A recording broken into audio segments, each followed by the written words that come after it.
Documentos revelados en los últimos días dan a conocer la existencia de la aplicación de los denominados manuales de guerra no convencionales o golpe suave en Siria, Ucrania y Venezuela. El tema ya había sido denunciado por el propio comandante Hugo Chávez y ahora el presidente de Cuba, Raúl Castro, da a conocer 7 puntos claves en la aplicación de dichas estrategias encaminadas únicamente a derrocar gobiernos progresistas, democráticos y constitucionales que no son afectos a los intereses hegemónicos. Veamos el siguiente material, producido por la televisión cubana, que revela el contenido de dichos manuales y la participación de las corporaciones mediáticas en la aplicación de la guerra no convencional o denominada golpe suave. En el actual escenario político-militar internacional, los métodos de guerra no convencional han resurgido como la modalidad más factible a aplicar por Estados Unidos y sus aliados para incentivar el derrocamiento de regímenes contrarios a sus intereses. Tales conceptos condujeron en lo fundamental los eventos asociados a la denominada Primavera Árabe, la situación en Siria y los actuales conflictos en Ucrania y Venezuela. El término guerra no convencional se introdujo por primera vez en 1955 en el vocabulario oficial del Departamento de Defensa norteamericano. Washington ha recurrido varias veces a esta modalidad, entre ellas en los estados bálticos, Estonia, Lituania y Letonia, en la década de 1950. Guatemala en 1954. Albania entre 1949 y 1954. Tíbet entre 1955 y 1965. Indonesia en 1958. Cuba en la década de 1960. Vietnam del Norte entre 1961 y 1964, así como en Nicaragua y Afganistán en la década de 1980. El Comando de Operaciones Especiales de Estados Unidos define este término como las actividades en apoyo a un movimiento de resistencia o insurgencia para coaccionar, desarticular o derrocar un gobierno u ocupar el poder mediante operaciones de fuerzas clandestinas, auxiliares y guerrilleras. No pocas analogías pueden encontrarse en los manuales de guerra no convencional aplicados en varios países de nuestra región latinoamericana y caribeña, como hoy sucede en Venezuela, y con matices similares se ha evidenciado en otros continentes, con anterioridad en Libia y actualmente en Siria y Ucrania. Quien tenga dudas al respecto, lo invito a hojear la circular de entrenamiento 1801 de la Fuerza de Operaciones Especiales Norteamericana, publicada en noviembre del 2010 bajo el título La Guerra No Convencional.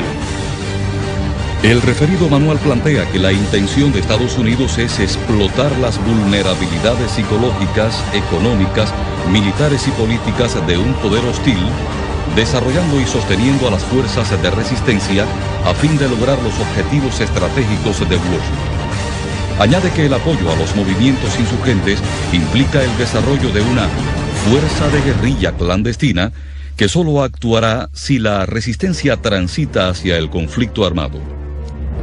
Precisa que una campaña de guerra no convencional se gesta con la combinación de dos factores. Primero, el conflicto armado, que normalmente tiene lugar en forma de guerrilla contra el aparato de seguridad de la nación e incluye operaciones centradas en degradar la moral, la cohesión y la efectividad operativa del adversario, así como separarlo de la población. Segundo, la subversión, que socava el poder del gobierno mostrándolo incapaz de conducir el país. Según este esquema, las acciones de la insurgencia parten de la insatisfacción con las condiciones políticas, económicas, sociales, administrativas o de otro tipo en el país. Una aspiración nacional que pudiera ser la independencia, o el deseo de cambios ideológicos o de otra índole. Este manual presenta además 7 fases que sirven de guía para la planificación y ejecución de esta modalidad. Fase 1. Preparación. Comienza con una completa preparación de inteligencia sobre la situación operativa que incluye el estudio de las fortalezas y debilidades de la insurgencia y el gobierno, así como de las condiciones políticas, económicas y sociales del país. Fase 2. Contacto inicial. Implica el establecimiento de contacto con los líderes de estos movimientos para medir la compatibilidad de sus intereses y objetivos con los de Washington. Fase 3. Infiltración. Si se evalúa que la situación operativa es favorable, se coordina la infiltración de fuerzas especiales y suministros y se confirma la viabilidad del apoyo estadounidense. Fase 4. Organización. Definir y acordar un plan para organizar la resistencia y expandir sus acciones. Antes de que los opositores se involucren en acciones combativas, deben crear, con el apoyo de las fuerzas especiales norteamericanas, una estructura que les permita mantenerse en el combate y resistir la reacción del ejército local. Fase 5. Consolidación. Se incrementan la inteligencia, la contrainteligencia y las redes de alerta temprana. Se expanden los reclutamientos. Se desarrollan y perfeccionan las capacidades de información, desinformación y los actos de sabotaje. Crecen las redes de distribución de suministros y aumentan los programas de entrenamiento. Fase 6. Utilización. La resistencia inicia operaciones ofensivas de mayor alcance para lograr el efecto deseado. Otras actividades principales de esta fase son las operaciones militares de apoyo e información, centradas en la explotación informativa de los éxitos guerrilleros para aumentar la moral de las fuerzas de resistencia y erosionar la del adversario. Fase 7. Transición. Una vez que la resistencia llega al poder, se requiere un cambio de mentalidad que transite de la derrota del régimen adversario hacia la protección del nuevo gobierno. El imperio norteamericano ha declarado la guerra al mundo. Y es una guerra que, a diferencia de las guerras mundiales anteriores, de grandes ejércitos que invadían países, bombardeaban países, a excepción de Irak, pues esta guerra tiene distintas ramificaciones, distintas maneras de presentarse, distintas maneras de ser iniciada. Guerra mediática, guerra psicológica, guerras de inteligencia, de contrainteligencia, guerra sucia.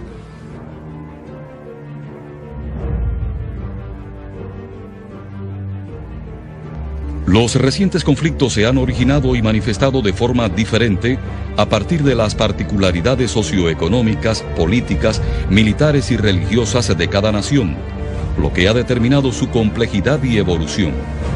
No obstante, las acciones desarrolladas por el enemigo en cada uno de estos países permiten establecer regularidades que incidieron en cada uno de ellos. Las manifestaciones usualmente surgen tras hechos aislados, como la muerte de una persona en el enfrentamiento con la policía en Egipto, el suicidio de un joven al que confiscaron su negocio en Túnez, la detención de un abogado de presos políticos en Libia, la represión inconsulta a protestantes en Siria, la negativa de Ucrania a ratificar los acuerdos de asociación y de libre comercio con la Unión Europea y el asesinato con francotiradores a manifestantes en Venezuela. Estos hechos, combinados con el descontento acumulado por problemas estructurales en el orden económico, político y social en el contexto de la crisis capitalista, son explotados por los medios de comunicación pro-occidentales a fin de incentivar la rebelión contra los gobiernos. Estrategia del golpe suave. Ponla más abierta, por favor, que se vea todo. Yo lo llamo mecha lenta. Esta es su estrategia. Es facilita. Ahora nosotros la tenemos descubierta. La tenemos descubiertica. Fíjate, ellos quieren prender la mecha. Quieren prender la mecha para que la mecha, bueno, vaya, alargándose, hasta que un evento cualquiera, en cualquier momento, haga detonar la carga explosiva. Se evidencia la capacidad de integración mancomunada de las potencias occidentales de desencadenar una efectiva estrategia mediática y un plan dirigido a profundizar el aislamiento de estas naciones. Desde las primeras etapas se despliega una fuerte campaña dirigida a la opinión pública interna e internacional, centrada en condenar la represión contra los manifestantes, así como en resaltar la violación de principios democráticos y las demandas de los opositores por un cambio de régimen. En esencia se busca crear un clima de ingobernabilidad. En el exterior crece el estímulo a las deserciones de diplomáticos y funcionarios y se expulsan a aquellos que se mantienen leales. Se potencia también, según el grado de penetración, la deserción de jefes u oficiales de los cuerpos armados. Además, se promueven manifestaciones de las comunidades de esos países ante sedes diplomáticas en el exterior, así como pronunciamientos de artistas y personalidades contra el gobierno en conflicto, aspectos que actualmente se aprecian con fuerza en la campaña por los sucesos de Venezuela. Las potencias occidentales, lideradas por Estados Unidos, presionan en la Organización de Naciones Unidas para condenar a los países adversos, legitimar sanciones económicas en su contra, así como eventuales agresiones militares bajo el pretexto de la responsabilidad de proteger a civiles. El tiempo del régimen de Bashar al-Assad en Siria tiene que llegar a su fin. Occidente logró que el Consejo de Seguridad de la ONU avalara la agresión a Libia, lo cual no resultó en el caso de Siria por la negativa de Rusia y China. Asimismo, Washington y sus aliados se pronuncian a favor de los grupos opositores y gestionan la participación de sus líderes en foros internacionales, así como el reconocimiento de estos a escala global.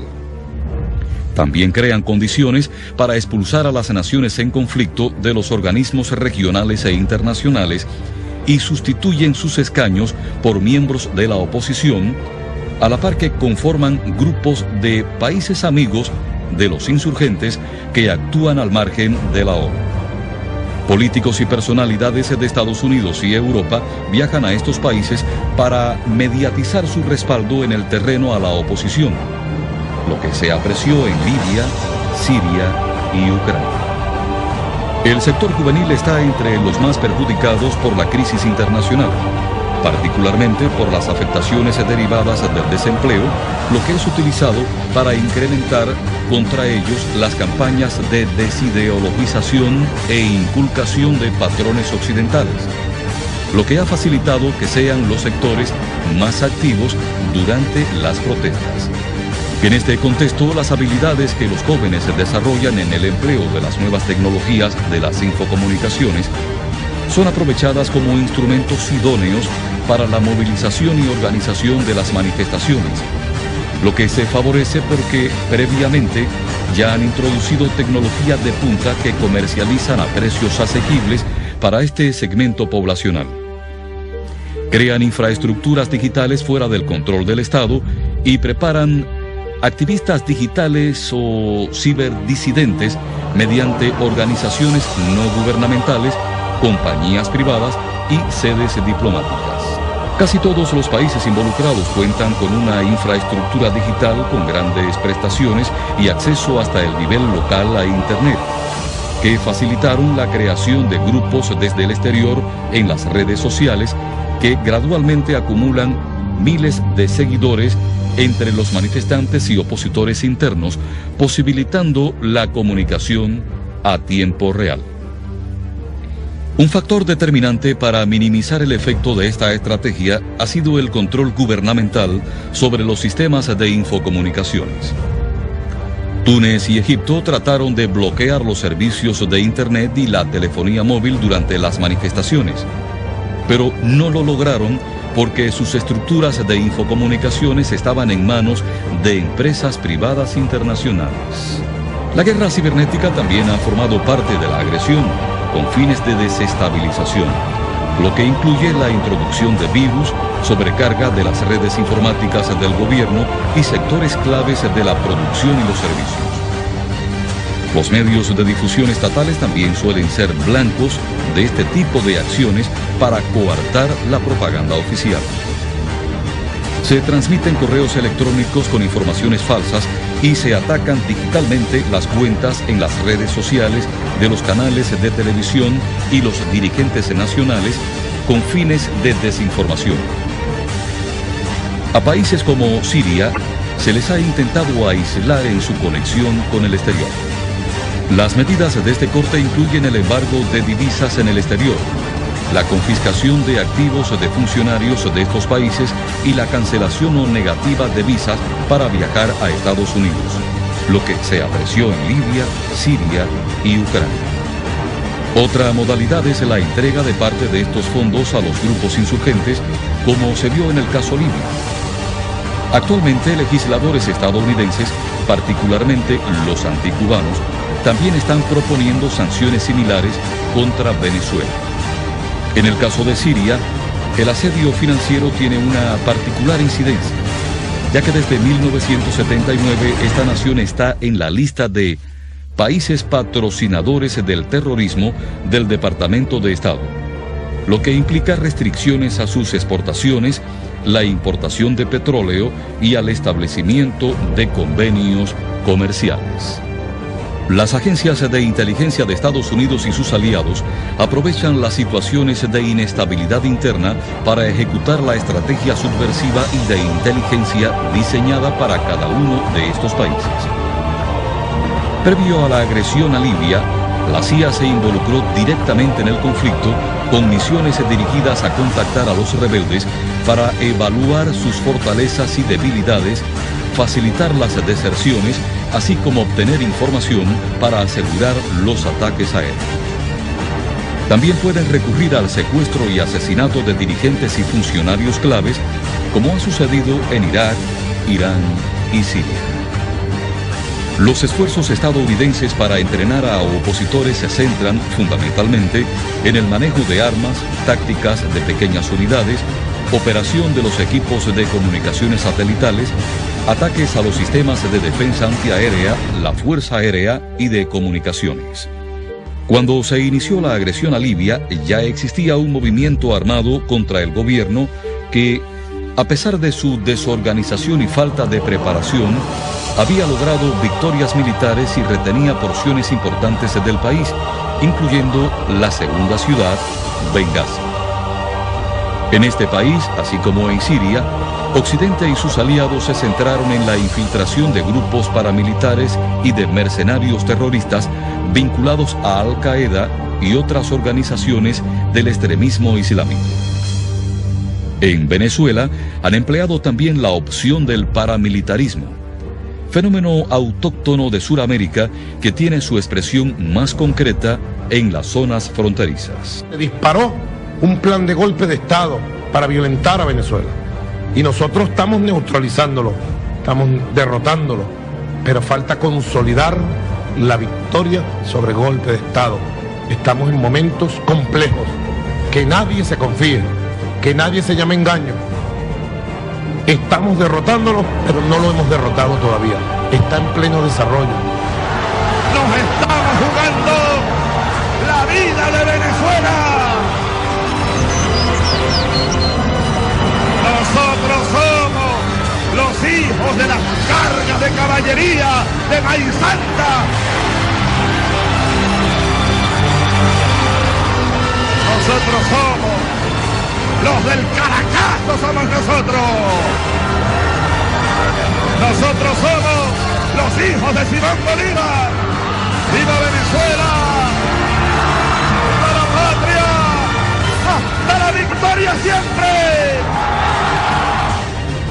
Bueno, allí veíamos una producción de la televisión cubana donde se evidencia la aplicación de los denominados manuales de guerra no convencionales o golpe suave, ubicados en Siria, Ucrania y Venezuela. 7 puntos claves de la estrategia promovida por corporaciones mediáticas internacionales encaminadas únicamente a derrocar gobiernos progresistas y que no son afectos a sus intereses hegemónicos.